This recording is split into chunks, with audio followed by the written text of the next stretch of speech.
everyone.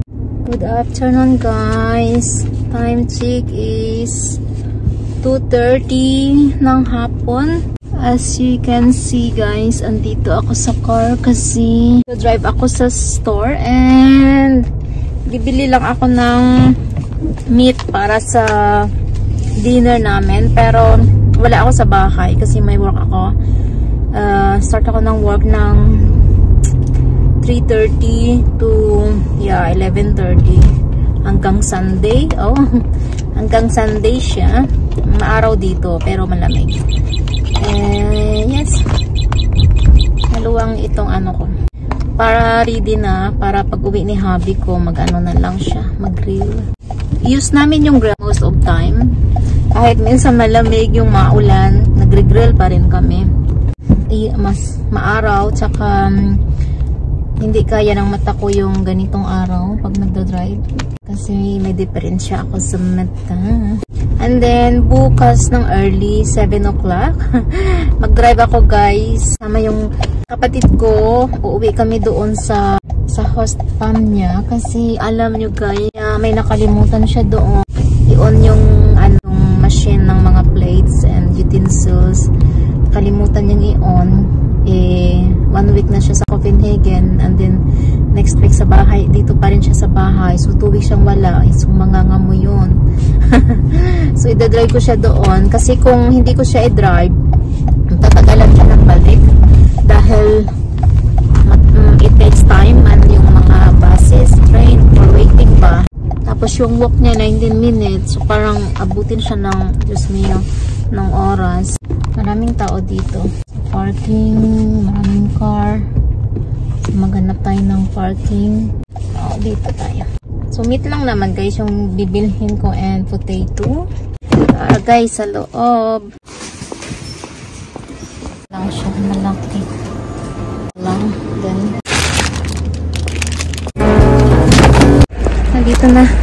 Nabili ko itlog. 2 klaseng meat. Yung may taba siya konti. Yung isang box and then yung potato. So mayroon pa akong time para bago pumuntang work. Looking forward na ako guys sa bago kong work. Hindi na ako mag-work sa gabi. Sa araw na ako mag-work. And then sa loob na siya ng nursing home. Hindi na yung sa labas na mag-drive sa mga elderly. So looking forward talaga na maka-start na doon. Ang start ko doon is November 2 yung asawa ng pasyente namin. Nagkukursuri din siya.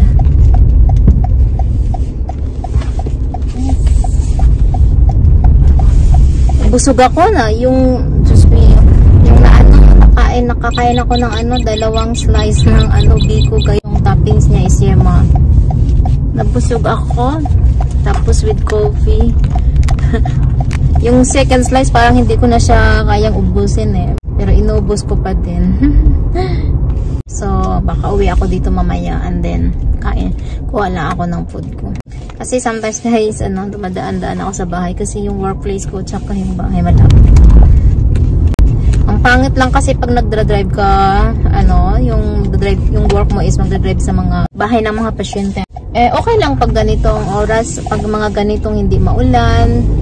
Pero pag maulan, tapos madilim, nag-i-snow, mahangin, parang hindi siya safe. Tapos, although, lang naman siya, neighbor namin, marami siyang, although napaka-short, lang siya, visit, pero marami din yung pasyente mo. And then may freedom ka rin naman. Pero sa loob kasi, siya, mga 4 lang pasyente mo, ganun. Nga lang, parang non-stop din ba? Kasi kung may pasyente ka na panay tawag, panay ring ng emergency call, yun. May tamatawag sa akin. So kung maaga tayo alis dito, at least 7, mga 10:30 yung kita. Before 11. So pwede pa kita magsabay sa nila branch, diba?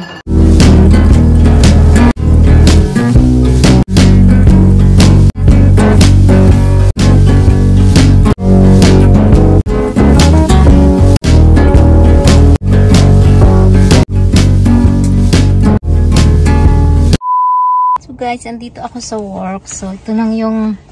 Wala akong vest ngayon. Hindi ako nagsuot ng blazer. So, andito ako sa work. Nagdadrive ako sa mga elderly people. Nagbibigay ng gamot, ng support stocking, warm ng food nila for dinner. Yun, yung mga ginagawa ko. Easy lang siya. But then, marami kang pupuntahan. Dito na nga ako. Yes guys, and ngayon kakapunta ko lang dyan sa isa kong pasyente kasi tumagban siya ng emergency ko. So yun guys, thank you for today and see you. Bye!